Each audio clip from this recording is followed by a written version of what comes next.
పత్రిక 11వ అధ్యాయము 4వ వచనం చూద్దాం రండి ఒకసారి.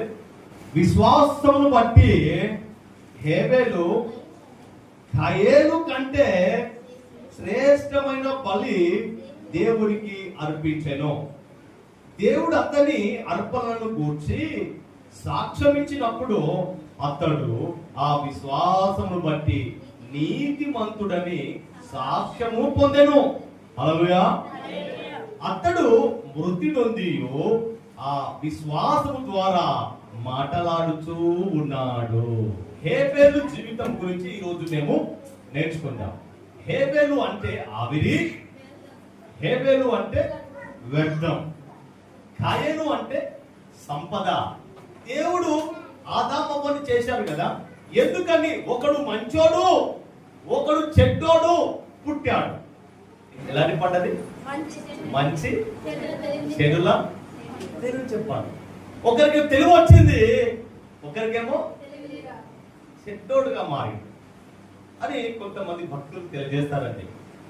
ఆదాము అవ్వ అద్భుతమైన దేవుని రూపంలో, దేవుని పోలికలో, ఏదైనా తోటలో రోజు సాయంత్రము దేవుడు వారి దగ్గర వచ్చి ముచ్చటిస్తూ మురిపిస్తూ అద్భుతమైన దీవెనలు ఉంటాయని రోజు వారితో మాట్లాడుతూ బలపరుస్తూ వెళ్ళేవాడు.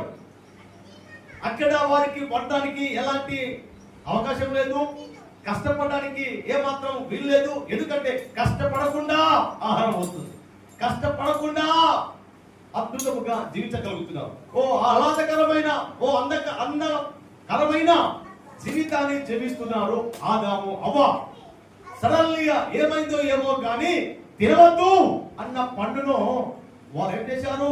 తిన్నారు. ఎప్పుడైతే వారు తినవద్దు అన్న పండు తిన్నారో వారు ఆ యొక్క తోటలో నుంచి గెంటివేయబడ్డారు. దేవుని యొక్క సరిహద్దుల్లో నుంచి గెంటివేయబడ్డారు.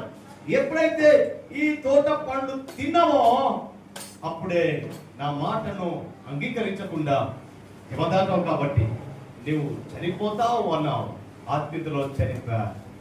ఎస్ సహోదరి సహోదరా, దేవుని మాట వింటూ దేవుని సరిహద్దుల్లో ఉన్నంత కాలం, దేవునికి సాక్షిగా ఉన్నంత కాలం, దేవునితో సహవాసం ఉన్నంత కాలం నీ జీవితానికి, నీ కుటుంబానికి సమాధానమే.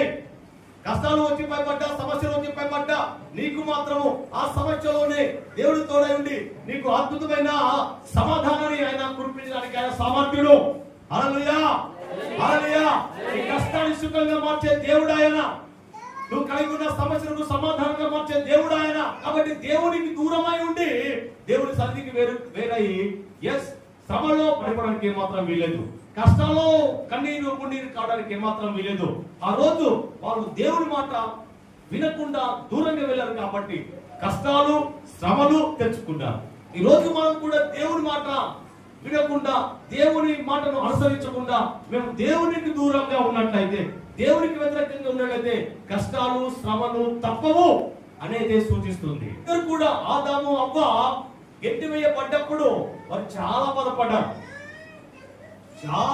అయ్యో ఇంతకాలం ఎంత అద్భుతమైన జీవితం, ఇంతకాలం ఎంత అద్భుతమైన ఆనందకరమైన జీవితం, కష్టపడేది లేదు,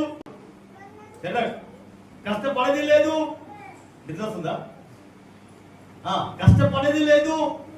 అక్కడ వాళ్ళు ఎక్కువగా శ్రమించేది లేదు. కానీ ఉన్న చోటనే అద్భుతమైన ఆహారం వస్తుంది, ఉన్న చోటనే అద్భుతమైన ఆరోగ్యం వస్తుంది, ఉన్న చోటనే అద్భుతమైన ఆశీర్వాదం వస్తుంది.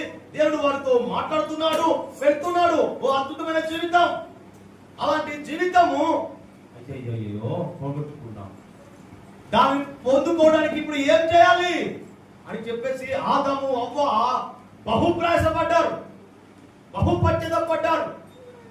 వాళ్ళని సరి చేసుకోవడానికి ఎన్నో ప్రయాసపడుతున్నారు. అలా ప్రయాసపడుతూ ఆ దేవునికి, ఆ సన్నిధికి, ఆ తోటకు దూరంగా జీవిస్తున్నప్పుడు చాలా ఇబ్బంది పడ్డారు, చాలా కష్టపడుతున్నారు. ఎలాగైనా మరలా దేవుణ్ణి చేరుకోవాలి, ఎలాగైనా ఆ యొక్క చోటును, ఆ యొక్క స్థలంలో, ఆ యొక్క ప్లేస్ లో మేము మరలా వెళ్ళాలి అని చెప్పేసి ఎన్నో ప్రయాసపడ్డారు. కానీ దొరకలేదు. ఆలోపు అలా ప్రయాసపడుతూ దేవుని ఎదురు చూస్తూ కనిపెడుతూ ఉంటున్న సమయంలో సడన్లీగా సారా గర్భావతి అయి ఆ కష్టంలో ఆ సమస్యలోనే గర్భవతి అయి నేను నాలాంటి మాలాంటి ఒక కుమారుడు మాకు పుట్టాడు, మేము ఒక మాలాంటి మా రూపులో మా పోలికలో ఒక మనిషిని మేము సంపాదించుకున్నాం అని చెప్పేసి అతనికి కాయను అని పేరు పెట్టాం. ఈ కాయను ద్వారా మేము ఖచ్చితంగా మరలా ఈయన ద్వారానైనా మేము ఆ స్థానానికి చేరుకుంటాం, ఈయన ద్వారానైనా మేము మరలా ఆ దేవుని కలుసుకుంటాం అని చెప్పేసి ఈ కుమారుడి మీద చాలా డిపెండ్ అయ్యారు. ఈ కుమారుడి మీద చాలా ఆధారపడ్డాడు. ఈ కుమారుడు భక్తిగా మొదట్లో నుంచి భక్తిగా ఎదిగితే, ఈ కుమారుడు అద్భుతంగా ఆత్మీయతలో ఎదిగితే, ఈ కుమారుడు ద్వారా మరలా మేము ఆ తోటలో వెళ్ళగలుగుతాం, దేవుని కలుసుకోబోతున్నాం అని అద్భుతముగా ఆ కుమారుపై ఆశలు కాస్త నిరాశగా మారింది. ఎంతో సంబరపడ్డారు. ఆ సంబరము కాస్త ఏమైంది, ఆవిరైపోయింది. అయ్యో మేము అనుకున్నది కావడం లేదని చెప్పేసి చింతించారు. అలా చింతిస్తూ బాధపడుతూ మేము వెళ్ళలేమేమో అక్కడ అని చెప్పిస్తున్నప్పుడు మరొక బాబు పుట్టాడు. ఆయన పేరే హేబేలు. హేబేలు పుట్టినప్పుడు ఆయన పేరు ఆబేలు. లేదా వెళ్దాం, మొదట్లోనే మేము చూడలేదు, రెండో వరకు చూస్తామో లేదో అని చెప్పేసి సో అయినప్పుడు కూడా ఈ కుమారుల ద్వారానైనా మేము వెళ్ళాలి అనే ఆశతో చిన్న ప్రాయంలో నుంచి దేవుడు ఓ అద్భుతము, దేవుడు మనతో ఎలా మాట్లాడేవాడు, దేవుడు ఎలా మనతో జీవించేవాడు, దేవుడు మనకు ఎలాంటి ఆహారం ఇచ్చేవాడు, ఎలాంటి అద్భుతమైన ఆశీర్వాదకరమైన దీవెన మాకు అక్కడ ఉండేదో కదా. అక్కడ ఎంత అద్భుతమయ్యా అంటే జంతువుల మధ్య అయినా అద్భుతంగా చుట్టూ ఏమి చేసేదిగా. ఆ తోటలో ఉన్నంత వరకు వారు ఎప్పుడు ఊహించలేని ఓ అద్భుతమైన జీవితాన్ని జీవించారు. వారు ఓ అద్భుతమైన ఆ సత్యాన్ని కుమారులకు నూరిపోస్తున్నారు. ఆ దేవుని మహిమ పోగొట్టుకున్నాం, ఆ దేవుని యొక్క ఆ సహవాసం పోగొట్టుకున్నాం, ఆయన సన్నిధిని పోగొట్టుకున్నాం, ఆయన సాక్షిగా ఉన్న ఆ జీవితాన్ని పోగొట్టుకున్నాం.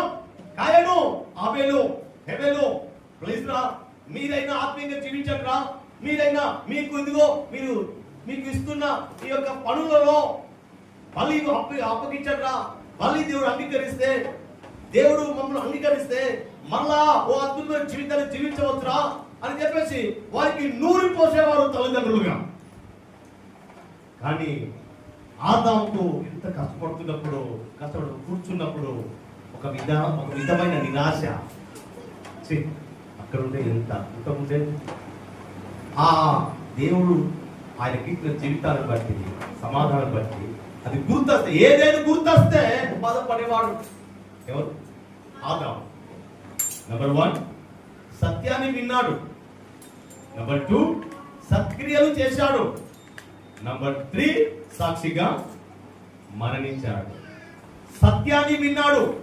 ఏంటా సత్యము అయ్యా అంటే తండ్రి అయిన ఆదాము అవ్వ మరి ఎప్పుడైతే పని చేస్తూ ఎప్పుడైతే ఆ దేవుడి గురించి వారు ఉన్న ఆ యొక్క ఏదైనా తోటలో ఏ విధంగా జీవించారో, దేవుడితో ఎలాంటి సన్నిధిని అనుభవించారో, ఎలాగో సాక్షిగా జీవించారో, ఎలాంటి సహవాసము కలిగి ఉన్నారో, ఆ దేవుని యొక్క మహిమ ఏమిటో, ఆ దేవుని యొక్క అద్భుతమైన ఉన్నతమైన ఆ తేజస్సు ఏమిటో, ఓ అద్భుతమైన ఆ ఆనందం ఏమిటో అసలు వివరించలేనిదిరా అని చెప్పేసి ఈ సత్యము ఎవరు చెప్తున్నారు? తన కుమారులకు చెప్తున్నాడు.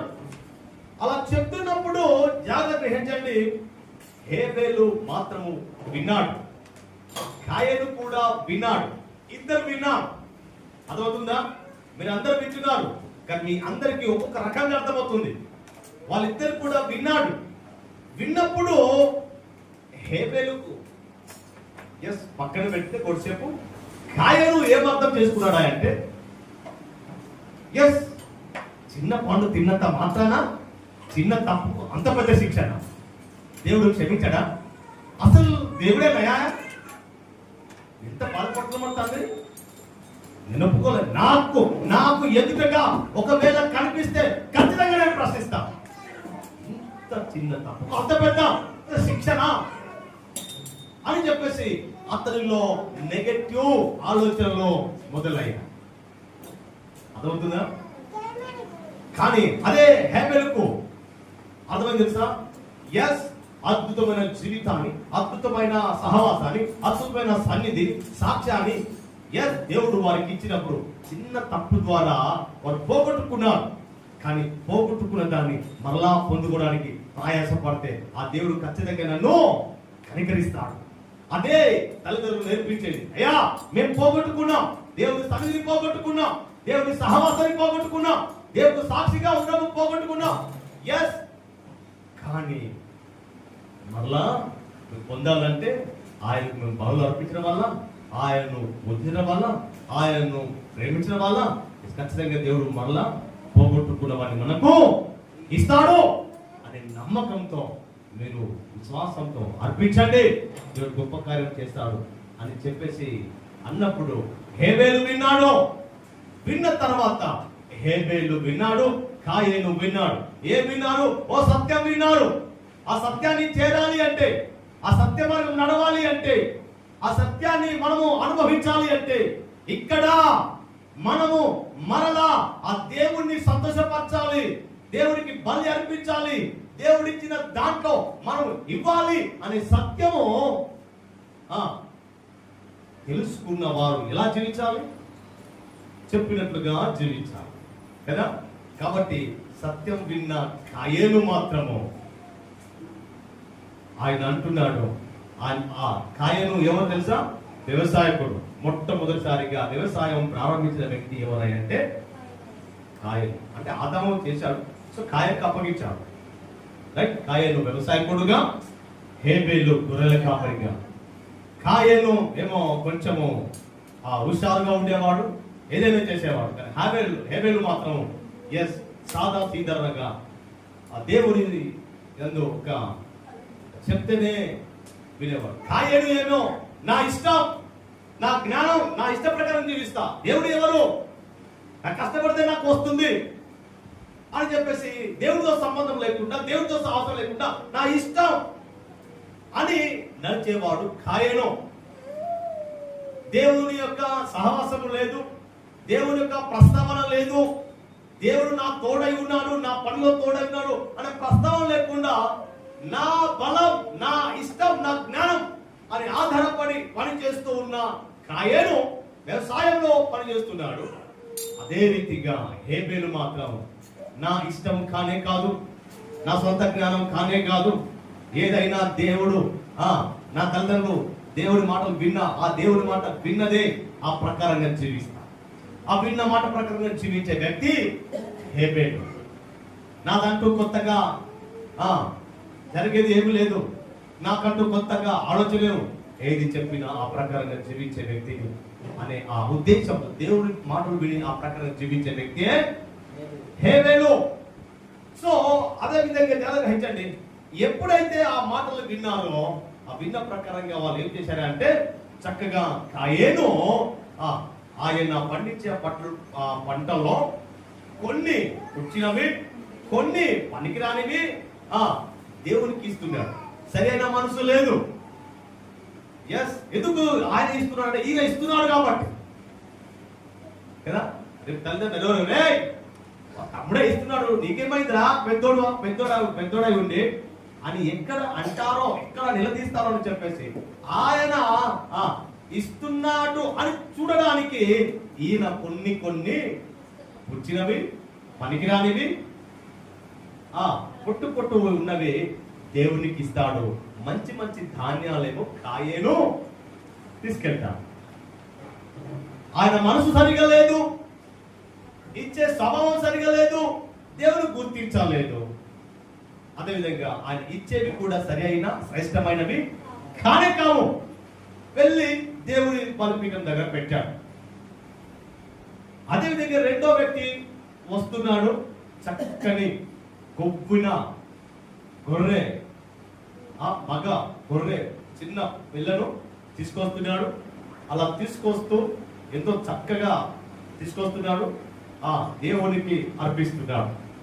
ఆయన మనసు ఏంటంటే ఇది దేవుంది, నాకు ఇచ్చేడు, నేను దేవుడి కొరకు నేను దాన్ని బలిస్తాను, నేను క్షమించబడాలి, మరలా నా తల్లి తండ్రి ఉన్న చోటు నేను సంపాదించుకోవాలి, ఎందుకంటే ఇక్కడ వేస్ట్, ఇక్కడ వేస్ట్. ఎందుకంటే ఎవరు చెప్పారు వేస్ట్ అని? తల్లిదండ్రులు చెప్పారు. నాయనా ఇదేంట్రా కష్టము, ఇదేంట్రా ఇబ్బంది, భూమిని దున్నాలి, చెట్లు పుట్టలను అన్ని తీసేయాలి, దున్నాలి, కష్టపడిందే రెక్క ఆడితే దొక్క నిండనే పరిస్థితి. సో చెమటను రక్తముగా మార్చని పరిస్థితి. చెమట రక్తం చెమటగా మార్చి ఉన్న పరిస్థితి. అలాంటి పరిస్థితులు ఎందుకురా? అక్కడి అది నిజం. అక్కడ దాన్ని సంపాదించుకోవాలి, దాన్ని స్వాధీనపరచుకోవాలి, అక్కడ చేరుకోవాలి, అది నిజం. అక్కడ వెళ్ళాలంటే ఇక్కడ మనము ఆత్మీయంగా జీవించాలి, దేవునికి దగ్గరగా జీవించాలి అనే ఉద్దేశము ఎవరికి ఉంది? హేబేలుకు ఉంది. ఆ హేబేలుతో చక్కని ఇక్కడ బైబిల్లో ఉంది ఏమని? శ్రేష్టమైన బలి దేవునికి అర్పించాడు. వావ్, శ్రేష్టమైన కదా, ఆ శ్రేష్టమైన బలి దేవుడికి అర్పించేవాడు. అలా దేవుడికి అర్పించినప్పుడు ఆ అన్న చూస్తున్నాడు. అన్న ఏం చూస్తాడు తెలుసా? చక్కని గొర్రె పిల్ల, చక్కని మనసుతో అనుకున్నవన్నీ హ్యాపీగా వస్తున్నాడు, అర్పిస్తున్నాడు. అలా అర్పిస్తున్నప్పుడు దేవుడు దానిని అంగీకరించాడు. అంగీకరించినప్పుడు ఏం జరిగింది? మళ్ళా అన్నకు కోపం వచ్చింది. అలా కోపం వచ్చింది. సో సత్క్రియలు చేస్తున్నాడు. ఎవరు? హేబేలేమో సత్క్రియలు చేస్తున్నాడు, కాయనేమో సత్క్రియలు లేవు.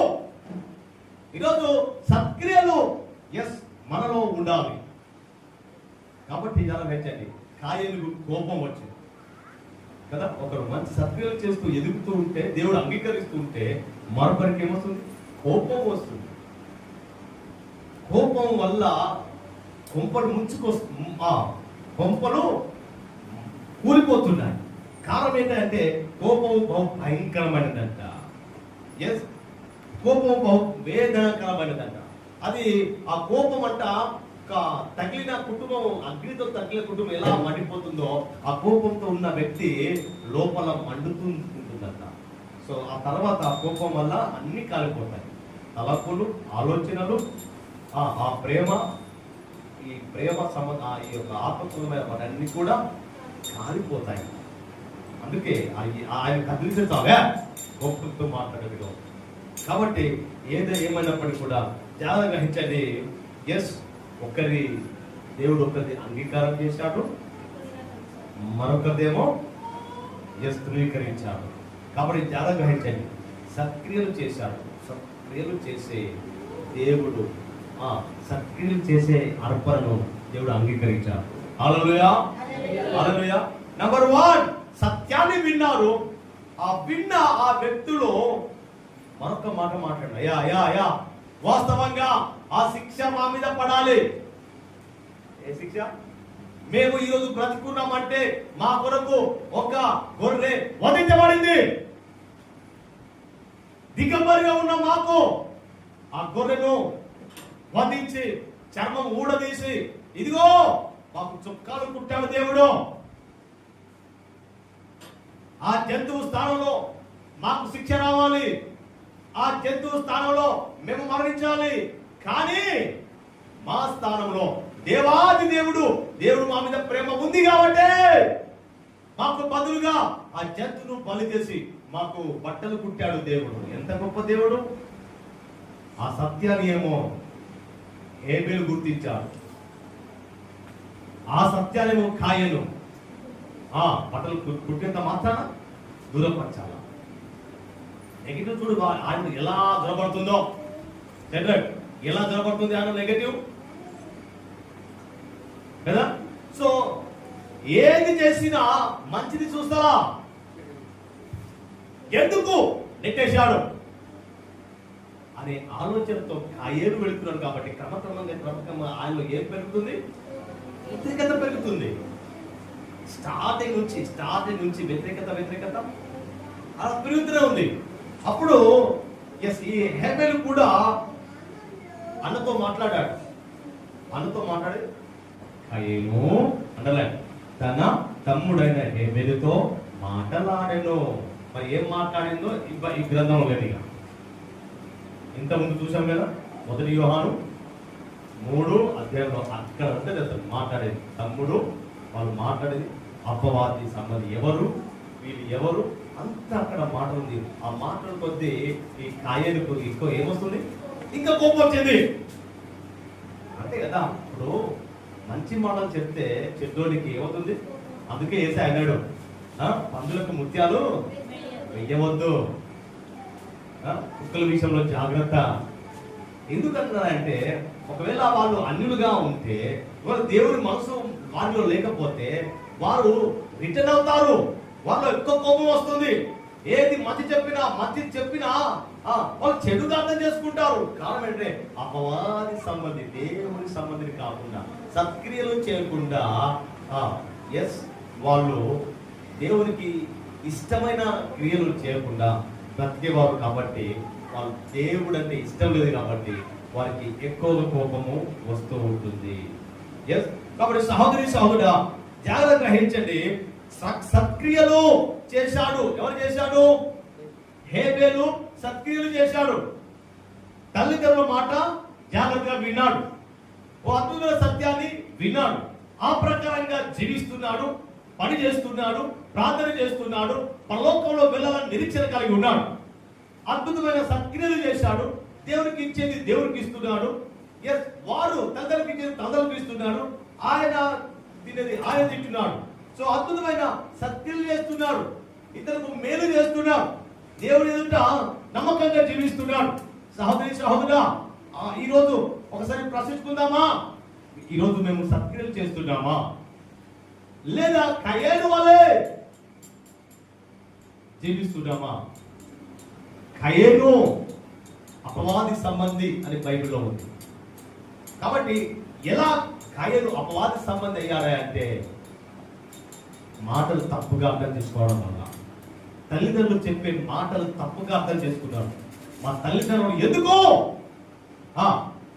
ఎందుకు నెట్టివేశాడు? గుండెలో సెగలు పొగలైపోతున్నాయి, రక్తము సలసలా కాలుతుంది. అంత అన్యాయమా? చూడండి, అరే నాయనా, దేవుడు మమ్మల్ని గెట్టేయడానికి ఒక రీజన్ ఉందిరా. దేవుడు మా మీద ప్రేమ లేకపోతే మాకెందుకురా? తప్పు చేసినప్పుడు కూడా అమాయకమైన జంతువులు బలి చేసి ఆ చర్మము ఊడదీసి మా చొక్కలు కుట్టి అవును పంపిస్తాడు. ఆ ప్రేమ లేకపోతే మేము చావాల్సిన, తప్పు చేసింది మేము, చావాల్సింది ఆ జంతువా? అర్థం చేసుకున్నా, ఎందుకు అనవసరం కోపడుతున్నావు అని అంటే కూడా వీలేదండి. మనసుకి ఎవరికి ఇచ్చారు? ఆయన మనసు అపవాదికి అప్పగించాడు. అప్పుడే మాటల్లో చూడండి ఎంత, అదే మాటలు హేబేలు చక్కగా అర్థం చేసుకున్నాడండి. అంతగా ప్రేమించారు దేవుడు. తప్పు చేసినప్పుడు కూడా కనికరించి చొక్కాలు కుట్టించే దేవుడు మరలా దగ్గరికి రానివ్వడా? మరలా ఖచ్చితంగా పోగొట్టుకున్న సన్నిధి సహవాసం దేవుడు మాకు ఖచ్చితంగా ఇస్తాడు అని విశ్వాసంతో హేబేలు ఆత్మీయ యాత్రను ప్రారంభించాడండి. హల్లెలూయా, హల్లెలూయా. కానీ ఈయన మాత్రము తన సొంత మార్గాన్ని ప్రారంభించాడు. కాబట్టి బైబిల్లో ఉంది, యూదా పత్రికలో కాయేను మార్గము నడవకండి అని. హేబేలు నీతిమంతుడు, సత్క్రియలు చేసిన వ్యక్తిగా బైబిల్ సెలవిస్తుంది. హేబేలుకు సొంత మార్గం అంటూ లేదు, సొంత ఆలోచన అంటూ లేదు. దేవుడు ఏమి చెబితే అదే నేను వింటాను అనేది ఉంటుంది. కానీ కాయేను మార్గం కాదు. కాయేను కంటూ సొంత మార్గం ఉంది, సొంత జ్ఞానం ఉంది, సొంత ఆలోచన, నా ఇష్టం అని చెప్పేసి నడిచే స్వభావమే కాయేను స్వభావం. దేవుడు చెప్పిన మాట విశ్వసించలేని వ్యక్తిగా ఉన్నాడండి. కాబట్టి సత్క్రియలో కాయేను చేయలేదు. ఈరోజు మాటలు వింటున్న సహోదరుడా, దేవుని కొరకు ఈరోజు సత్క్రియలు చేస్తున్నామా? ప్రపంచంలో సత్క్రియలు అంటే ఏమిటి? మంచి పనులు ఏదైనా ఉందయా అంటే ఏముంది చెప్పండి? ఏముంది? దేవుని యొక్క పరిచర్యే, దేవుని ప్రేమ పంచడమే, నశించిపోయే వారిని రక్షించడమే మంచి పని. ఆ పనిలో నువ్వు ఏ పార్ట్నర్ గా ఉంటావో, నువ్వు ఎక్కడ ఏ వర్కర్ గా ఉంటావో ఆయన చూడడు. ఎంత చక్కగా చేస్తున్నావో, ఏ హృదయంతో ఇస్తున్నావో, ఏ హృదయంతో నువ్వు పని చేస్తున్నావు అనేది ఆయన చూస్తాడు. అర్థమైందా? చాలా మంది పనులు చేస్తున్నాం, చాలా మంది ఇస్తున్నాం, కానీ దేవుడు చూసి ఏ హృదయంతో ఇస్తున్నావు, ఏ మనసుతో నువ్వు పని చేస్తున్నావు అనే సత్క్రియలు ఈరోజు నువ్వు చేయగలగాలి. పరిచయంలో పాల్పంపులు పొందుకునే సత్క్రియ, ఇతరుల కొరకు ప్రార్థన చేసే మంచి పని సత్క్రియ, ఇతరుల కొరకు ప్రయాసపడి ఆదరించే సత్క్రియ, దేవుని ప్రేమను పంచగలిగే సత్క్రియ, సువార్తను చేసే సత్క్రియ, ఆ దేవుని ప్రేమ కలిగి ఆ ప్రేమ ప్రకారంగా దేవుడు చెప్పిన మాట ప్రకారంగా జీవించే, ఆయన మాట విని ఆ ప్రకారంగా జీవించే సత్క్రియ, ఆయనకు బలి అర్పించే, ఆయనకు ఇచ్చే విషయంలో సత్క్రియ ఎలా ఉండాలి అంటే శ్రేష్టమైనదిగా ఉండాలి. హల్లెలూయా. మనదంతా కూడా శ్రేష్టమైనదేమో లోకానికి పోతుంది, శ్రేష్టమైనదేమో హాస్పిటల్కి పోతుంది, శ్రేష్టమైనదేమో అన్యులుగా పోతుంది, మిగిలినది కాయన్ లాగా దేవుడికి వస్తుంది. మొదటిగా దేవుడికి ప్రాధాన్యత ఇవ్వాలి, శ్రేష్టమైన దేవునికి ఇవ్వాలి. తర్వాత దేవుడు మనకు మళ్ళా ఇస్తాడు. హల్లెలూయా. ఈరోజు సహోదరి సహోదరుడా, వాస్తవంగా చంపబడవలసింది నీవు, శిక్ష పడాల్సింది నీవు, కానీ నీకు నాకు బదులుగా 2000 సంవత్సరాల క్రితం యేసుక్రీస్తు లోకానికి వచ్చి నువ్వు చేసిన పాపానికి, నువ్వు చేసిన మోసానికి, నువ్వు పడవలసిన నరకానికి నిన్ను పడకుండా, నువ్వు నేను అక్కడికి వెళ్ళకుండా ఆ దేవాది దేవుడే తన్ను తాను అప్పగించుకొని బలి అయ్యాడు, నిన్ను నన్ను బ్రతికించాడు. కాబట్టి నిన్ను నన్ను బ్రతికించిన ఆ దేవుని కొరకు మనం ఎలా ఉండాలి చెప్పండి? ఎలా ఉండాలి? సత్యాన్ని వినే వ్యక్తులుగా ఉండాలి, విన్న ఆ సత్యం ప్రకారంగా జీవించే వ్యక్తులుగా ఉండాలి. యేసయ్య ఏమన్నాడు? నేనే సత్యము, నేనే మార్గము, నేనే జీవము. మార్గము తండ్రి దేవుడు అయితే, సత్యము ప్రభువైన యేసుక్రీస్తు, నంబర్ 3 జీవము పరిశుద్ధాత్ముడు. ముగ్గురు సహోదరి సహోదరుడా, ఆ మాటలు విన్న హెబెలు ఎంత విశ్వాసంతో తన అర్పించే విషయంలో కావచ్చు, సత్యాన్ని విని ఆ ప్రకారంగా జీవించే విషయంలో, సత్క్రియలు చేసే విషయంలో, దేవునికి సాక్షిగా జీవించే విషయంలో ఆయన నమ్మకంగా జీవిస్తున్నాడండి.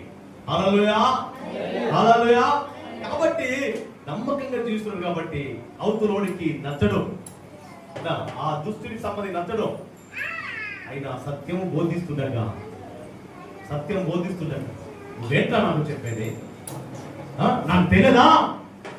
నేను పెద్దోనా, నువ్వు చిన్నవా? నాకే చెప్పే మగాడయ్యేవాడు. ఇంకా కోపం వచ్చింది. ఏం చెప్తున్నాడు? సత్యం చెప్తున్నా. దేవుడు తల్లిదండ్రులు క్షమించాడన్నా, మళ్ళా క్షమించాడన్నా, మంచి సత్యం చేస్తే క్షమిస్తారా అని చెప్తే ఇప్పుడు చెప్పేది అని చెప్పేసి పొలంలోనే ఆయన చెప్పేదాలోనే బండతో కొడితే చంపేశాడంటే, చావడానికని సిద్ధంగా ఉన్నాడు, కానీ సత్యంగానే ప్రకటించాడు ఆయన. హల్లెలూయా. సాక్షిగా మరణించిన వ్యక్తిగా ఉన్నాడు. ఈరోజు ఒక తీర్మానం తీసుకుందాం. దేవుని ఆ సత్యాన్ని మేము వినే వ్యక్తులుగా, విన్న ఆ సత్యాన్ని ఆ కాస్త మన జీవితంలో దాన్ని అవలంబించేలాగున ఆ సత్యాన్ని ఇతరులకు పంచే వ్యక్తులుగా మేము జీవించే వారిగా ఉండాలి. ఆ సత్యమే ప్రభు అయిన యేసుక్రీస్తు. హల్లెలూయా. కాయేను ఓడిపోయాడు, ఆత్మీయ జీవితంలో ఓడిపోయాడు. కాబట్టి కాయేను ఓడిపోయిన కాయేను దేవుని సన్నిధిలో నుంచి వెళ్ళగొట్టబడ్డాడు, దేశ దిమ్మరిగా అయ్యాడు. కాబట్టి కయ్యను అంటున్నాడు, కయ్యను దేవుడు అంటాడు. అయినప్పుడు కయ్యను ఎందుకు నువ్వు ముఖం చిన్నపుచ్చుకున్నావు? నువ్వు సత్క్రియలు చేస్తే నీవు మంచిది అనుభవించవా? సత్క్రియలు చేస్తే నీకు మంచి జరుగుతుంది. నువ్వు మంచి చేస్తే నీకు మంచిగా వస్తుంది కదా, మంచి ఆలోచన చేస్తే మంచి ఆలోచనలు వస్తాయి కదా, మంచి ప్రవర్తిస్తే మంచి ప్రవర్తన వస్తుంది కదా. నువ్వు మంచి చేస్తే మంచి వస్తుంది, నువ్వు చెడు తలపులు అయితే చెడు వస్తుంది, చెడు ప్రవర్తన కాబట్టి చెడు వస్తుంది. శ్రేష్టమైన అర్పణలు కాదు కాబట్టి మీకు అదే దానికి తగినట్టుగా పథకంలో వస్తుంది. మంచి చేస్తే మంచిగా వస్తుంది కదా. మంచి చేయలేదు కాబట్టి ఇలాంటి దుస్థితి నువ్వు అనిపించావు కాబట్టి నీవు నీతిమంతుని చంపేశావు కాబట్టి నీవు నా సంధిలో నుంచి ఉండడానికి లేదు అని చెప్పేసి ఎక్కేశాడని ఆయన దేశ దిమ్మరిగా మారాడు. అంటే ప్రొక్కన యేసుక్రీస్తు లోకానికి వచ్చి నశించిపోతున్న నీకు నాకు మరలా ప్రాణం పెట్టడానికి వచ్చాడు. ఆయన ప్రాణం పెట్టాడు, నీకు నాకు మార్గం సరళం చేశాడు. పరలోకంలో నిత్యం ఆయనతో పాటు ఉండాలని ఒకే ఒక ఆశతో ఆయన తన కుమారునే ఈ భూమి మీద పంపాడండి. హల్లెలూయా. నువ్వు నేను చేసిన పాపానికి బదులుగా ఆ కుమారుడు భరించి, నువ్వు నేను చేసిన ఆ పాపానికి బదులుగా ఆయన అంగీకరించి ఆయన పాపం మీద పెట్టుకొని చనిపోయి ఆయన నిన్ను నన్ను బ్రతికించిన వ్యక్తిగా ఉన్నాడు. ఆ నరకం తప్పించడానికి ఆయన వచ్చాడు, ఆ సాతాన్ని ఓడించడానికి ఆయన వచ్చాడు. నిన్ను నన్ను సాక్షిగా ఆ దేవుని ఎదుట నిలబెట్టడానికి యేసుక్రీస్తు వచ్చాడు. ఆయన వచ్చి ఏం చేశాడు? హేబెలు వలె అద్భుతమైన జీవితాన్ని జీవించడానికి ఆ మాట విన్నాడు. తండ్రి ఏదైతే చెప్పి పంపాడో, తండ్రి చెప్పిన ప్రకారంగా ఆ మాటని సత్యాన్ని విన్నాడు, సత్యాన్ని ప్రకటించాడు.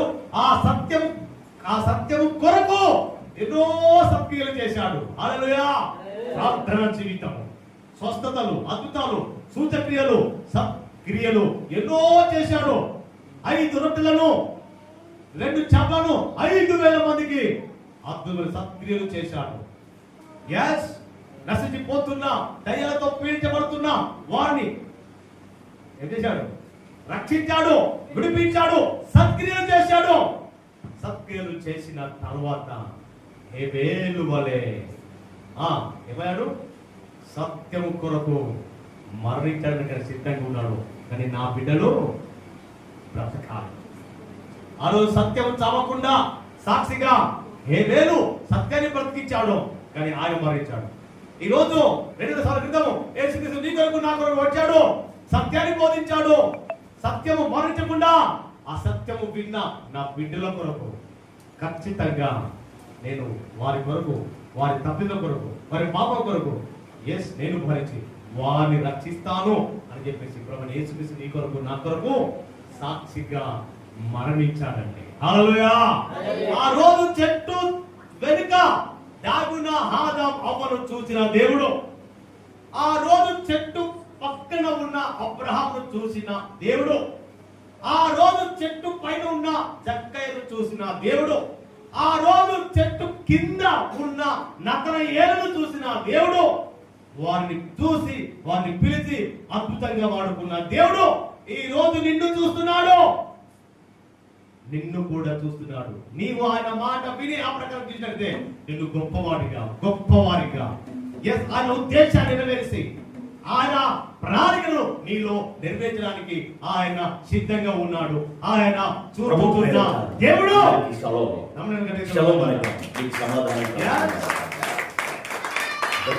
ఆనంద్ తేజ, కృపా టెంపుల్. మీ ప్రార్థన అవసరాలకు నా ఫోన్ నంబర్ 9490218938. తప్పక యూట్యూబ్ను ఫాలో కండి. మీకు నచ్చితే సబ్స్క్రైబ్ చేయండి, షేర్ చేయండి. అనేక మందికి దీవెనకరంగా దేవుడి మాటలను పంచండి. దేవుడు మీ కుటుంబాలను దీవించునుగాక. Thank you. God bless you.